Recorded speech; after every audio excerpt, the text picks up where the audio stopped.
all-out search is happening right now for a missing college student. Her birthday is tomorrow, and she mysteriously disappeared. There's no reasonable explanation for her disappearance. All they know is that Caitlin Markham is missing. After 12 long years of waiting and hoping for that moment of closure, 12 years of heartbreak, 12 years of devoid and doubt, hoping that justice would one day be served, the family of Caitlin Markham can now embrace the solemnity of mind.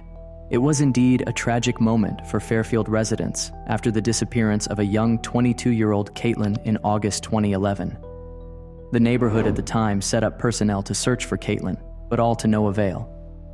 After years of searching, some identified skeletal remains that happened to be hers were found dumped in Indiana, not more than 30 miles from her residence. The story you're about to watch is an account of a real-life event with no spectrum of fiction in it. In this reality of life, you would be shocked to find out who the perpetrator data of this horrible incident is. It all happened in the summer of the year 2011, August. A bright young art student went missing, leaving her Fairfield Dorshire Drive residence without communicating with any family members. No hint of her whereabouts, no text message, no call. But it was registered that she had left without her car keys, dog, and all personal belongings, though she had her cell phone on her. On the morning of the supposed day of the disappearance, her then newly engaged fiancé, John Allen Carter, was the first to suspect that she had gone missing, and that was when he placed a call to 911. Car is still there. The purse is still... Okay. And you're out there now? I'm heading out there now. I have been trying to get a hold of her, and I decided to go by her house to see if she was okay, and her car was still there, which is why I'm really freaking out. After he could not find her anywhere, even at work, as she was supposed to resume at David's Bridal near Tri-County Mall, Cincinnati, Ohio. When John called the police, he said, "I know it's against the law to report a missing person before 24 hours, but my fiancée has gone missing, and I can't locate her anywhere." This was about 18 hours after he last spoke to her. In his report, he was fast to point out that the ongoing annual Fairfield Festival could have a connection with her disappearance. And the Sacred Heart Festival is going on right up the street, and there's a lot of questionable people there. John Carter, who was 22 years old, was able to converse with people of residence so they could mobilize a search operation for his fiancée. Over 100 families in the neighborhood, friends, supporters, and people of good heart joined the good cause of finding Caitlin, or perhaps finding clues that could be of help to the operation. It is already 2 days to her birthday, and Caitlin is still not found. It was reported that in the early hours of August 14th, Caitlin's cell phone was turned off at exactly 12:45 a.m., and the GPS device on her phone was also turned off. In an interview, Carter revealed that they had plans to celebrate her 23rd birthday and move to Colorado in November. We'd been talking about going to Colorado for days. I mean, if she was scared, she would have said something. When I arrived at her house, she had left without her car, handbag, or keys. My gut instinct is that she is alive and well, he continued. I have to think she is still alive. I have to trust that I'll be holding her in my arms soon. Days went by, and days turned to weeks, and weeks to months with no word from Caitlin or her abductor. The case was becoming a dead end as time went by without any possible lead. Despite a $100,000 reward and the efforts of multiple police agencies, private detectives, television shows, and even a movie, Caitlin, who is so loved by so many and oftentimes described as a light and someone who is very warm and compassionate, according to her little sister Allie, she would always take care of me whenever I got home after school. My parents were not home. In an interview, she described her big sister to be caring. She would always take care of me whenever I got home after school and our parents weren't home. You never can tell exactly. Her family and loved ones were able to continue life without Caitlin. According to Dave Markham, Caitlin's father, he said, "I think about her constantly. Some anniversaries and holidays are really hard. There is really no rhyme or reason for when it hits me hard." In the spring of 2013, 2 years after Caitlin went missing, skeletal remains were found in Cedar Grove Industries in a remote wooded area. These remains were identified as Caitlin's and dumped just 30 minutes from her Fairfield residence. A year later, additional skeletal remains were discovered in the same location, and they were identified to be Caitlin's. After further investigation and examination, the Franklin County, Indiana coroner Wonderly said Markham's death was ruled as a homicide. An Indiana coroner has confirmed someone killed Caitlin. Expected this, and I would have been a little bit more upset had they said it was an accident. However, the exact cause of death could not be determined, and it still remains a mystery to everyone involved. After discovering Caitlin's skeletal remains, all residential search operations stopped, but the professional investigation was still in place. At the urging of Caitlin's father in 2015, Dave Markham pressed further for fresh eyes on the case. He was not going to fold back in futility. He persisted, and after months of a new investigation, the sheriff's detectives disclosed that there is a possible suspect in the case, but they do not possess enough information for a prosecution. This was already 4 years after her disappearance. Caitlin's story had already made waves, and in honor of Caitlin and means of creating awareness to show her spirit of resilience, Markham's case was featured on the syndicated TV show Crime Watch Daily. The show featured some extensive life investigation by a private investigator. A new investigator, Green, was paid to look into Caitlin's case by an anonymous individual who was interested in the case, and this brought to the limelight various possibilities that pointed to various suspects.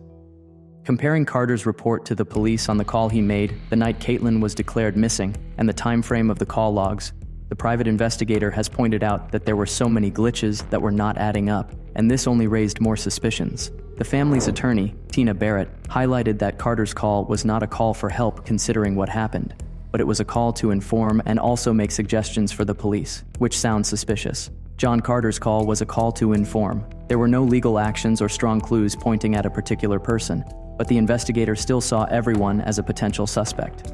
On August 2016, the family and friends of Caitlin on her supposed 27th birthday gathered at a movie theater in Springdale, Ohio to watch Taken Too Soon, a premiere documentary of her disappearance and death.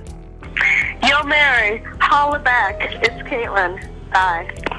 The story explores the ongoing mystery surrounding the investigation, and the unanswered questions kept increasing, which spiked concerns in people, and so Markham's story was brought to the big screen.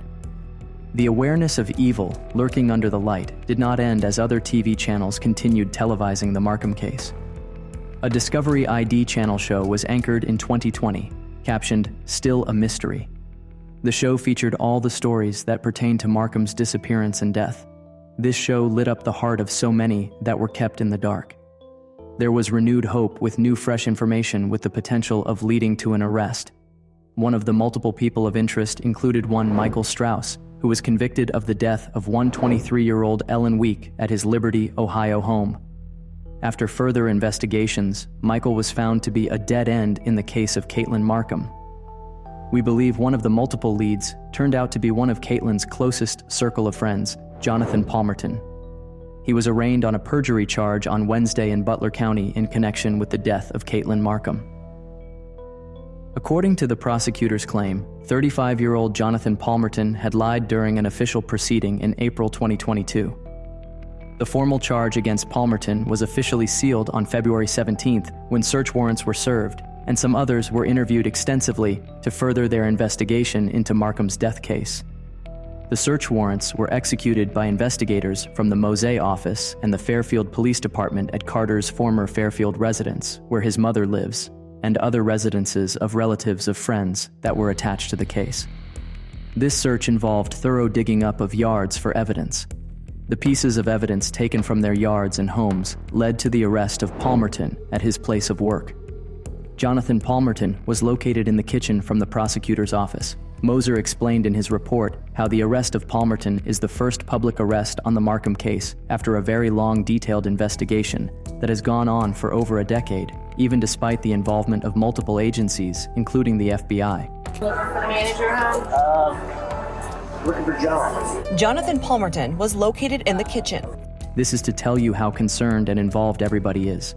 The offender must have thought that he or she would make away with such a gruesome felony, but what lies at bay is more than you can imagine, Moser said. This is the first public stage in a lengthy, in-depth investigation.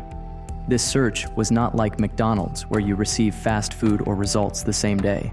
Palmerton is charged with lying under oath or affirmation and intentionally swearing to confirm the truth of a previously made false statement where either assertion is substantial. He was accused of holding a strong connection with the investigation and testified before the grand jury and prosecutors at different hearings, but did not speak the truth. Although no further details on what was lied about or the discovery of the evidence were disclosed to the public, the reason remains unknown to us. An attorney who is in charge of defending Jonathan Palmerton, Ken Crean, has now entered a non-guilty plea on behalf of his clients. He told Journal News on Wednesday that he awaits the new evidence for the continuance in the case, as he is also left in the dark. Crean asked for a reasonable bond, claiming that Palmerton has been a long resident of Butler County. He is not a flight risk. He is a graduate of Fairfield High School and is gainfully employed, Crean said. He requires that job in order to provide for his 2 young kids. He has no criminal record. Crean further explained how Palmerton had voluntarily gone for interviews and has been cooperative since the incident occurred 12 years ago. Mr. Palmerton was interviewed voluntarily. John Dean wanted this investigation 12 years ago. He's always cooperated. Mr. Palmerton was interviewed voluntarily on day 1 of this investigation 12 years ago. He's always cooperated. Palmerton's bond was set at $50,000 by Judge Jennifer McHale. Fresh in response to Gamosa's request for a hefty bond, Gamosa said he has the feeling the case is moving forward with potentiality. He further emphasized the effectiveness of new evidence and the series of procedures that could make them valid. Last week's search was not like McDonald's, where you receive fast food and results the same day. Those are the items that were seized. There are examinations that have to be conducted that are being conducted. When those investigations are completed and analyses are done in writing, you can expect there will be more than you will hear from me. And anytime you have a case that has been gone what is considered to be cold and is starting to heat up, there is a feeling that we are getting to the end. Eventually, I will not confirm anything concerning the indictment until a later time, and it will be known to you what the words of the indictment mean at the appropriate time, and that's not now. This new light of hope has not only elevated the trust in the system, but also signifies that there is an end to evil. The people of Fairfield, and those who have one way or the other contributed and shown interest in the case of Caitlin Markham, are proud of the progress made so far. After the search warrants that led to the arrest of Palmerton were executed, the next person to be cuffed would shock you. According to an investigation, John Allen Carter, who is now 35 years old, was the last to hear from Caitlin the night before she was declared missing. On Wednesday, Carter was arrested for having a connection to the disappearance and death of Caitlin. John Carter, her fiancé at the time, has just been arrested. He's being charged with murder. He's being booked right now in the Butler County Jail. As of now, Carter has not gotten an attorney, and his mother has been silent since his arrest. According to the Butler County Prosecutor's Office to ABC News, Mr. Carter is charged with 2 counts of felony murder of Caitlin Markham. Carter was the last person to see Caitlin Markham alive before she disappeared in the summer of 2011. Markham, a 22-year-old college student from the Cincinnati suburb of Fairfield, was engaged to Carter when she went missing. Dave Markham's first words to Journal News after hearing news from Prosecutor Officer Camosa on Wednesday was "Hallelujah, praise God," was the first word of relief. This is to tell you how long Dave has been waiting for the authorities to get to the roots, and it took a dozen years before they arrived at this stage of conclusion. Markham mentioned that after the arrest of Jonathan Palmerton, one of Caitlin's and Carter's mutual inner circle friends, he made further effort to meet with the investigators to pick up the cold case, as the truth cannot be too far. They gave me the impression that they were serious about it. That has transpired far faster than I anticipated, David said. 12 years is enough time to give up, but Caitlin's father chose to honor his daughter by pushing the case to find who the real devil was. Palmerton, 35, of Fairfield, was scheduled to be back in court this week, but that pre-trial hearing was scheduled for March, has been rescheduled to April 20th. He is free on a $50,000 bond set by Butler County Common Pleas Judge Jennifer McElfresh. Mr. Markham said he has had his suspicions about Carter since the beginning of the case. "We all suspected that he had something to do with it," he said. He suspected that John Carter had something to do with his daughter's death, but he managed to choose his use of words carefully so as not to cause any further calamities. "In the past, I chose my comments extremely carefully," David Markham told the Journal News. According to Dave Markham, he believed that his daughter may have been trying to get away from her relationship with Carter in 2011 before anything went out of hand. "Everyone is relieved, but this is coming to an end," he told WCPO. "I think a lot of people, including myself, have been anticipating and waiting for this for 12 years. According to Butler County Jail information, Carter was arrested at 4:10 p.m. on Wednesday, a month after his friend Jonathan Palmerton was indicted for perjury. Carter is charged with 2 counts of murder under 2 different provisions of the statute, according to County Prosecutor Michael Gamosa. The prosecution does not accuse Carter of being responsible for 2 deaths. 1 count is for suspected willful killing, and the other is for allegedly murdering a person while committing a felony, according to the March 13th grand jury indictment, which was unsealed Thursday. From the desk of Jonathan Palmerton's attorney, Creighton said, "I had no idea until I got that Carter had been arrested," from Journal News. "I was able to meet with Mr. Camoza because of his open-door policy. Certainly, I cannot comment on anything we have discussed," Creighton stated. "Mr. Palmerton is not being charged with murder, merely perjury. I'm not sure what the state is doing since everything appears to be kind of hush-hush at this time," Graham added. "I will remain steadfast and patiently await discovery. Clearly, Mr. Gamo's office obtained some material in the case that no one is aware of at this point." Mr. Creighton is not the only one waiting for the new discoveries. The residents of Fairfield and interested followers worldwide, including us, are looking forward to the icebreaker that would clear out doubts and put our minds at rest. Caitlin's father did not refrain from speaking out about how long it took the authorities and private investigators to come this far. "This has been a long time coming, a long time," Dave said. "This is what irritates me about the whole issue. Now we believe John Carter and maybe Palmerton have been enjoying their lives for the past 12 years, while a smart, vivacious woman has not, according to Dave Markham. And whoever has spent the last 12 years of their existence believing that they have gotten away with murder, Caitlin, in my opinion, has far more promise than either of the 2 people jailed. Following up on this case, we understand that no parent deserves to wait this long for justice to be served. This case has gone over the front desk of different county officers for 12 years, while the perpetrator lived 12 long, comfortable years without conscience and regret. Who knows who could have been the next victim? What and how strong are the latest discoveries? While we wait for further reports, Dave Markham was able to reach out to the public with an appreciation message. This is to tell you that this victory is not just for the Markhams alone. We all share from this message and appreciate all efforts made to bring justice to light. Justice can only be delayed, but can never be denied. And I've always said, in God's time I will know, and this might be God's time.